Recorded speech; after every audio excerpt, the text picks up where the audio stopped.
Magandang umaga po, ma'am and sir. Good morning po. Ma'am, Ah, dito po sa good morning. Yes po, salamat po sa panahon. Dito po sa issue nitong viral video, tukoy na daw po kung sino itong taong ito na may hawak ng baril doon sa gilid ng pick-up truck. Pwede po ba kaming makahingi ng impormasyon? Sino po ito? Ang sinasabi agent daw, tama po ba ito? At meron po bang permit yung pong baril na dala-dala nito? Yes po, ma'am. Tukoy na po natin itong individual na may hawak po na baril doon sa nagsisirculate na video. Ito po ay isang 51 years old, residente po ng Las Piñas na base po sa ating pagbeberika, siya po ay isang protective agent. And upon verification din po doon sa kanyang baril ay ito po ay may license, ma'am. Okay, protective agent. When we say protective agent, ano po mismo ang trabaho nito? Sila po yung mga individual, ma'am, na dapat po ma-employ po sila ng security agency para po ma-deploy din sila para pwede po silang maging security po na isang VIP, ma'am. Parang So, hindi po sila pwedeng maging direct sa as maging close-in security. Dapat po dumaan din sila sa isang security agency and yung security agency po ang mag-deploy sa kanila, So, ma'am. employed by a security agency. So, medyo similar to escort po yung kanilang trabaho, bodyguard. Tama po? Parang ganun po, ma'am. So, sa ngayon po ba, siya po ba ay employed? Sa ngayon po, ma'am, hindi po, ma'am. Kumpirmado po ito. Yes po, base po sa ating verification, ma'am, siya po ay hindi po employed, ma'am. At nakamotorsiklo po ito kasi nga naka-helmet, no, ma'am. Ano daw po ang sinabi niya doon sa salaysay niya? Bakit daw po may paglalabas ng baril at patuloy na kinakatok po yung bintana noong may-ari ng pickup truck? Base po dun sa kanyang affidavit, ma'am, nakita po niya may komosyon, aksidente, and narinig daw po niya may nagsasabing armado po yung driver. And agad po niya pinuntahan para daw po protektahan yung driver umano nitong Nissan Navara, ma'am. May nagsabi daw po sa kanya na may baril na dala yung driver ng Navara. Kaya po parang... May mga naririnig po siya, ma'am. Base dun po sa kanyang affidavit, ma'am, na ito daw po ay armed daw po ito. And kumbaga, pinuntahan niya po yung driver, ma'am, ng Navara upang protektahan din po yung driver daw po, ma'am. Medyo, ma'am, sorry teniente ha, Opo. so, medyo may inconsistency yata doon sa, yan ho ang kwento nitong may baril na may narinig siya na mayroong baril yung nagmamaneho ng Nissan Navara at Yes. kaya din Base po dun- okay, and then Yes, kaya po, niya pinupukpok at pilit gustong buksan yung kotse, yung pick-up kasi gusto niya rin ding protektahan yung taong yon na may hawak na baril. Ano po? Yes po, sir. Yun po ay base sa kanyang affidavit, sir. Pero yun nga po, sir, hindi siya tugma doon po sa nakikita natin Ayun. nag-circulate na video. Kaya rin po, yung nagkakandak pa rin po tayo ng investigation kasi iba po yung sinabi niya sa kanyang affidavit at iba naman ho yung Napanood. nakita sa Opo. nag-circulate na video. Opo, yun. Oh. So, kumbaga, yun ang kwento niya, pero iba ho yung, kumbaga, the video will speak for itself, ano ho, teniente, na parang iba ang ginagawa mo. Okay, ma'am, sa ganyan po, ang SPD, hanggang saan kayo? Kasi,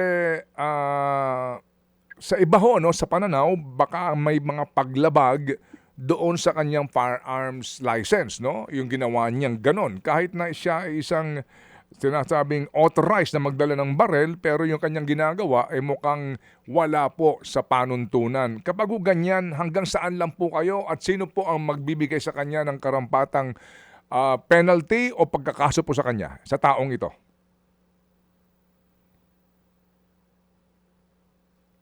Teniente? Hello? Naputol yung linya natin with Lieutenant. Balikan natin siya mamaya. Kasi ang sinasabi mismo po, di ba ito'y nanggaling sa Camp Crame na impormasyon, itong binabanggit daw po na na ito daw po ay isang lisensyadong protection agent mula Misamis Oriental.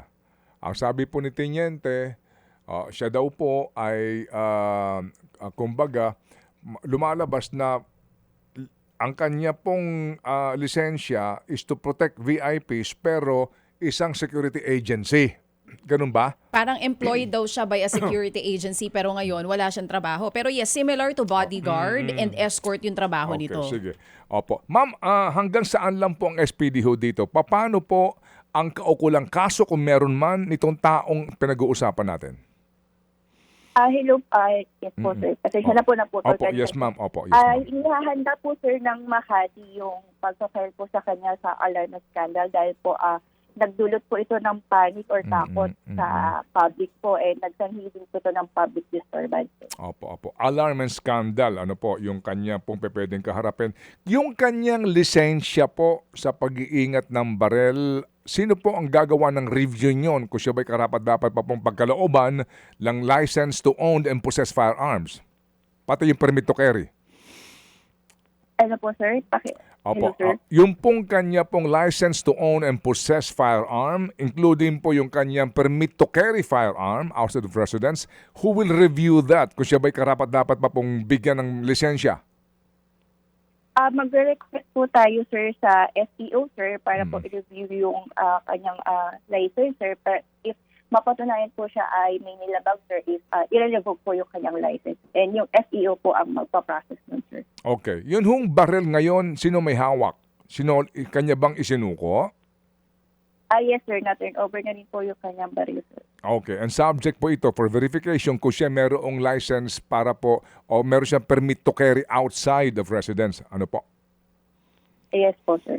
Okay, sige. So, yung pong sinasabing nanusok ng gulong, ano pong disposisyon doon? Ang sabi ho ng PMP, susi lang daw. Natusok ko yung gulong ng susi. Parang ice pick ang dala niya yata. Hindi ho ba ice pick?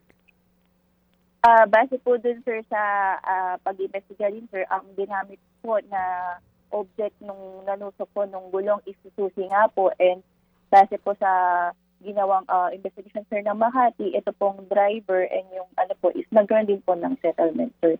Kumbaga, wala na rin pong magaganap doon. Okay. Pero parang pwede kayang susi yun, susi siya pero pinatulis na maaaring maging deadly weapon. Kapag ginamitan naman po ng pwersa po yung isang matigas or mahabang bagay, maaari po ito talagang makakadamage po ng mga gamit. Okay. O sige. So anyway, Teniente, salamat po sa update na ito kasi po kaya ho lang kami natawag nga po dito para lang humakuha namin po yung po naging aksyon ng pulis dito po sa pangyayaring ito at mapahupa po ang ating damdamin kasi nga po nakababahala po ang video na ikapo ninyo. Hindi naman daw po ito tangkang hold up, hindi po ito robbery, hindi rin po ito road rage. Okay. Salamat po na marami, Teniente.